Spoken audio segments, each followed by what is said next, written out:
Single ಆಗಿರ್ತಕ್ಕಂಥ ಎಲ್ಲ ಹುಡುಗರಿಗೂ ಕೂಡ ಸ್ವಾಗತ. ಸ್ನೇಹಿತರೆ, ನನಗೆ ಗೊತ್ತಿದೆ ನೀವು ಮಿಂಗಲ್ ಆಗುವಂಥ ಒಂದು ಅವಕಾಶ ಬಂದಿದೆ ಇವತ್ತು. ಯಾಕಂದರೆ ನಮಗೆ ಚೇತನ ಅಂತ ಒಂದು ಹುಡುಗಿ ಪ್ರೊಫೈಲ್ ಕಳಿಸಿದ್ದಾಳೆ. ಆಕೆಗೆ ಕೂಡ ಮದುವೆ ಆಗೋದಕ್ಕೆ ಹುಡುಗನ ಅವಶ್ಯಕತೆ ಇದೆ.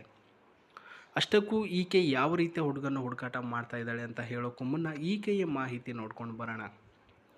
ಸ್ನೇಹಿತರೆ, ವಯಸ್ಸು ಈಕೆದು 26 ವರ್ಷ ನಡೀತಾ ಇದೆ. ಹಾಗಂತ ಅಂದ್ಬಿಟ್ಟು ಸ್ವಲ್ಪ ವಯಸ್ಸು ಜಾಸ್ತಿ ಆಗಿದೆ ಅಂತ ನೀವು ಯೋಚನೆ ಮಾಡೋ ಹಾಗಿಲ್ಲ.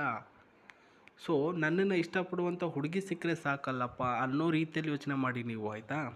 ಯಾಕಂದರೆ ಜನರೇಷನ್ ಹಾಳಾಗಿ ಹೋಗಿದೆ ರೀ. ಈಗಿನ ಕಾಲದಲ್ಲಿ ಹೆಣ್ಣು ಮಕ್ಕಳು ಹೆಣ್ಣು ಕೊಡಬೇಕು ಅಂದ್ರೆ ತುಂಬ ಯೋಚನೆ ಮಾಡ್ತಾರೆ, ಎಲ್ಲ ರೀತಿಯಲ್ಲೂ ವೆರಿಫಿಕೇಷನ್ ಮಾಡ್ತಾರೆ.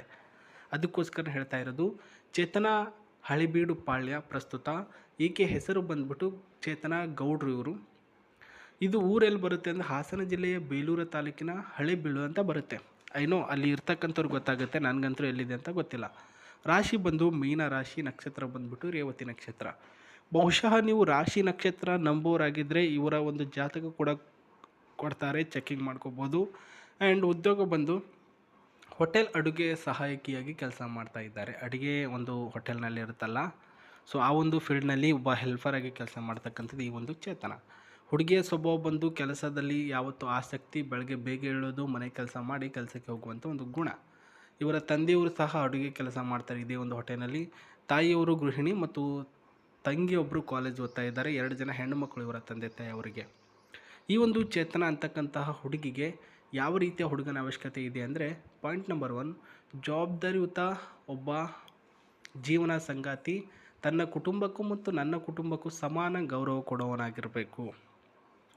ಸೊ ಪಾಯಿಂಟ್ ಆಫ್ ನೋಟ್ ಮಾಡ್ಕೊಳ್ಳಿ ಸ್ನೇಹಿತರೆ, ಇದು ಮೊನ್ನೆ ಪಾಯಿಂಟ್ ಸಖತ್ತಾಗಿ ಹೇಳಿದ್ದಾರೆ. ಅಂದರೆ ಸೊ ಜವಾಬ್ದಾರಿಯುತ ಅಂದರೆ ನೀವು ಒಂದು ನಿಮ್ಮ ಮನೆತನದ ಜವಾಬ್ದಾರಿ ಯಾವ ರೀತಿಯಲ್ಲಿ ಗೌರವದಿಂದ ಜೊತೆಗೆ ಯಾವ ರೀತಿಯಲ್ಲಿ ನಡೆಸ್ಕೊಂಡು ಹೋಗ್ತಿರೋ ಹಾಗೆ ನನ್ನ ಒಂದು ಫ್ಯಾಮ್ಲಿಗೂ ಕೂಡ ಅದೇ ರೀತಿ ಗೌರವಿತ ಜವಾಬ್ದಾರಿ ನಿಮ್ಮ ಹೊಣೆಗಾರಿಕೆ ಆಗಿರುತ್ತೆ.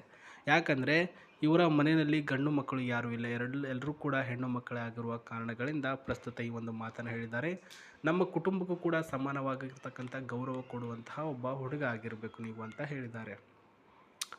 ಮನೆ ಕಟ್ಟೋಕ್ಕೆ ಅಥವಾ ರೆಂಟ್ನಲ್ಲಿ ಇರೋದಕ್ಕೆ ಸೆಟಲ್ ಆಗಿರ್ತಕ್ಕಂತಹ ಕ್ಲಿಯರ್ ಪ್ಲ್ಯಾನಿಂಗ್ ಇರ್ತಕ್ಕಂಥ ಹುಡುಗ ಆಗಿರಬೇಕು. ಮನೆ ಕಟ್ಟೋಕ್ಕೆ ಅಂದರೆ ಏನು? ಬಹುಶಃ ನೀವು ಮದುವೆ ಆಗೋದಕ್ಕೆ ತಯಾರಿರ್ತೀರ, ಬಟ್ ನಿಮ್ಮ ಹತ್ರ ಒಂದು ಮನೆ ಇರಲ್ಲ, ಬಾಡಿಗೆ ಮನೇಲಿ ಇರ್ತೀರ. ಹಾಗಂತ ಕೆಲಸ ಕೂಡ ಇರಲ್ಲ ಅಂತ ಅಲ್ಲ, ಕೆಲಸ ಕಂಪಲ್ಸರಿ ಇರಲೇಬೇಕು. ಸೊ ಬಾಡಿಗೆ ಮನೆಯಲ್ಲಿ ಹಣ ಕೊಟ್ಟು ಬಾಡಿಗೆ ಮಂತ್ಲಿ ಕೊಡುವಂಥ ಕೆಪಾಸಿಟಿ ನಿಮ್ಮ ಹತ್ರ ಇದ್ದರೆ ನಾನು ಒಪ್ಪಿಗೆನ ನೀಡ್ತೇನೆ ಅಂತ ಹೇಳಿದ್ದಾರೆ. ನೀವು ವೆಹಿಕಲ್ ಅಂದರೆ ಗಾಡಿ ಓಡಿಸೋದಕ್ಕೆ ಬರಬೇಕು, ಕಾರು ಅಥವಾ ಬೈಕು ಎರಡರಲ್ಲಿ ಒಂದಾದರೂ ಬರಬೇಕು. ನಾನು ವರದಕ್ಷಿಣೆಯಲ್ಲಿ ಎರಡರಲ್ಲಿ ಒಂದನ್ನು ನಿಮಗೆ ಕೊಡ್ತೇನೆ ಅಂತ ಹೇಳಿದ್ದಾರೆ. ಮತ್ತು ನೀವು ಎಜುಕೇಟೆಡ್ ಪರ್ಪಸ್ ಅಂದರೆ ಕನಿಷ್ಠ ಡಿಗ್ರಿ ಅಥವಾ ಯಾವುದಾದ್ರೂ ಒಂದು ಎಜುಕೇಷನ್ ಮಾಡಿ ಓದಿರ್ತಕ್ಕಂತಹ ಹುಡುಗ ಆಗಿರ್ಬೇಕು. ಅಂದರೆ ಓದೋಕ್ಕೆ ಬರೆಯೋಕ್ಕೆ ಬಂದರೆ ಸಾಕು ಅಂತ ಹೇಳಿದ್ದಾರೆ.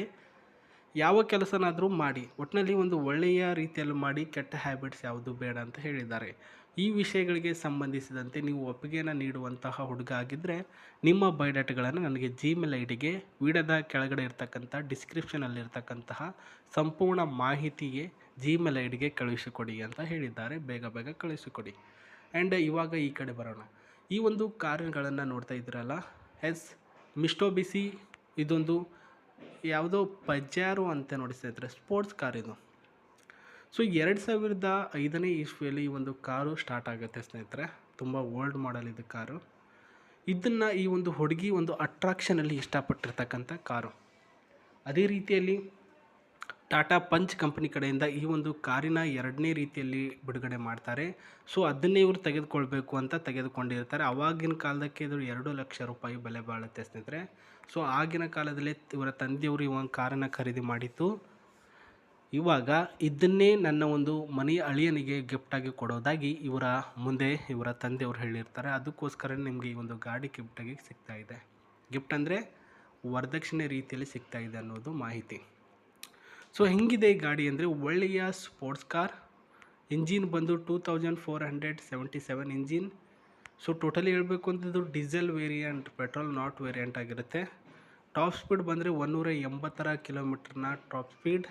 ಮತ್ತು ಮೈಲೇಜಿಂಗ್ ಬಂದರೆ 12ರಿಂದ 14 ಮೈಲೇಜಿಂಗ್. ಮತ್ತು ಒಳ್ಳೆಯ ಒಂದು ಟ್ರಾನ್ಸ್ಫರ್ಮೇಷನ್ ಆಗಿರ್ತಕ್ಕಂತಹ ಮ್ಯಾನ್ಯುವಲ್ ಆಟೋಮೆಟಿಕ್ ಆಗಿರ್ತಕ್ಕಂಥ ಸಿಸ್ಟಮ್ಮು. ಒಳಗಡೆ 7 ಸೀಟ್ ಇದೆ. ಕಂಫರ್ಟೇಬಲ್ ಜರ್ನಿ ಆಗಿದೆ. ಟಾಪ್ ಮಾಡಲ್ ವಿತ್ ಇದರ ಬಿಲ್ಡ್ ಕ್ವಾಲಿಟಿ ಅದನ್ನು ಕೂಡ ಕಂಫರ್ಟ್ ಆಗಿರ್ತಕ್ಕಂತಹ ಒಂದು ಎಕ್ಸಾಕ್ಟ್ ಆಗಿರ್ತಕ್ಕಂಥದ್ದು. ರಿವ್ಯೂ ನೋಡ್ತಿದ್ರೆ ಸ್ಟ್ರಾಂಗ್ ಆಫ್ ರೋಡ್ ಮತ್ತು SIV ವೆರಿ ಸ್ಟ್ರಬಲ್ ಆಗಿರ್ತಕ್ಕಂತಹ ರೂಲ್ಸ್ಗಳಲ್ಲಿ ಇರ್ತಕ್ಕಂತಹ ಈ ಒಂದು ಗಾಡಿ ನಿಮಗೆ ಬೇಕು ಅಂದರೆ ಅವರು ಹೇಳಿರ್ತಕ್ಕಂತಹ ರೂಲ್ಸ್ಗಳನ್ನು ಫಾಲೋ ಅಪ್ ಮಾಡ್ಕೊಂಡು ಹೋಗಿ ಯಾವುದೂ ಕೂಡ ಬಿಡಕ್ಕೆ ಹೋಗಬೇಡಿ. ಆ್ಯಂಡ್ ಈ ಕಡೆಯೂ ಕೂಡ ನಾನು ತೋರಿಸ್ತಾ ಇದ್ದೀನಿ ಇಂಟೀರಿಯಲ್ಗಳ ಟೋಟಲಿ ಡಿಸೈನ್ ಮತ್ತು ಸ್ಪೇಸಸ್ಗಳನ್ನು.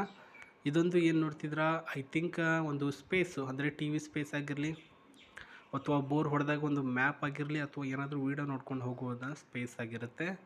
ವಿತ್ತು ಸ್ಟೇರಿಂಗ್ ಸಿಸ್ಟಮ್ ನೋಡಿ ಸ್ನೇಹಿತರೆ, ಕಾರ್ ನಿಮಗೆ ಓಡಿಸೋದಕ್ಕೆ ಬರುತ್ತೆ. ಇವಾಗ ಇಂಟ್ರೆಸ್ಟ್ ಬಂದಿದೆ ಒಂದು ಗಾಡಿ ಅಂದರೆ ಸ್ಟೇರಿಂಗ್ ಈ ರೀತಿ ಇರುತ್ತೆ ಒಳಗಡೆ. ಸೊ ನಾನು ಸ್ಟೇರಿಂಗೇ ನೋಡಿಲ್ವೇನ್ರಿ, ಕಾರೇ ನೋಡಿಲ್ವಾ ಅಂತ ಅಲ್ಲ, ಬಟ್ ಅವರು ಕೊಡ್ತಕ್ಕಂಥ ಕಾರ್ ಹೆಂಗಿದೆ ಅಂತ ನೋಡ್ಕೊಂಬೇಡಿ, ಎಲ್ಲನೂ ಕೂಡ ತೋರಿಸ್ತಾ ಇದ್ದೀವಿ. ಸೊ ಇಲ್ಲಿ ನೋಡ್ತಾ ಇದ್ದೀರಾ ಒಂದು ಗೇರ್ ಸಿಸ್ಟಮ್ ಮತ್ತು ಇಲ್ಲಿ AC ಸಿಸ್ಟಮ್ ಮತ್ತು ಇಲ್ಲಿ ಸಹ AC ಸಿಸ್ಟಮ್ ಆಗಿದೆ ಮತ್ತು ಕುಳಿತುಕೊಳ್ಳುವಂಥ ಒಂದು ಸ್ಪೇಸು. ಇದರಲ್ಲಿ ಏರ್ ಬ್ಯಾಗ್ ಕಂಪಲ್ಸರಿಯಾಗಿ ಏರ್ ಬ್ಯಾಗ್ ಇರುತ್ತೆ ಸ್ನೇಹಿತರೆ. ಆಕ್ಸಿಡೆಂಟ್ ಫ್ರೀ ವೆಹಿಕಲ್ ಆಗಿರೋದು ಇದು ಸ್ಪೋರ್ಟ್ಸ್ ಕಾರು. ಸೊ ಇಷ್ಟ ಆಗಿತ್ತು ಸ್ನೇಹಿತರೆ ಇವತ್ತಿನ ಒಂದು ಮಾಹಿತಿ. ಬಹುಶಃ ನಿಮಗೆ ಇಷ್ಟ ಆಗಿರ್ಬೋದು. ನೀವು ನಿಮ್ಮ ಬಯೋಡೇಟಾಗಳನ್ನು ಅವ್ರಿಗೆ ಯಾವ ರೀತಿಯಲ್ಲಿ ಕಳಿಸ್ತೀರಾ ಅನ್ನೋದು ವೆರಿ ವೆರಿ ಇಂಪಾರ್ಟೆಂಟ್ ಆಗಿರುತ್ತೆ.